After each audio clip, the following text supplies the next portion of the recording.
शहर कायद में गली मोहल्लों और बाज़ारों के बाद अस्पताल भी लुटेरों के निशाने पर। नॉर्थ कराची के स्टॉप के नज़दीक वाक़े निजी अस्पताल में डाकुओं ने डॉक्टर्स, मरीजों, मेडिकल स्टोर और अस्पताल अमले को लूट कर फरार हो गए।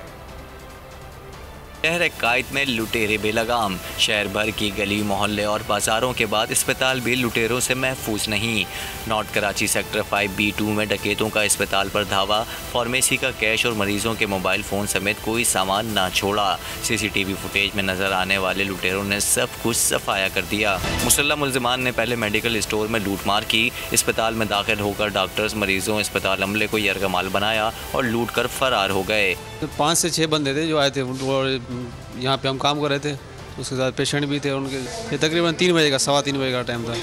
वाक़या गुज़िश्ता शब MY अस्पताल में पेश आया। लुटेरों ने मुकम्मल इत्मीनान के साथ 10 मिनट तक कार्रवाई की। मुतासरीन का कहना है अस्पताल में सिक्योरिटी गार्ड नहीं थे।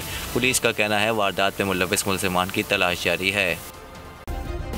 सब्सक्राइब करें और बेल दबाएं ताकि कोई खबर रह न जाए।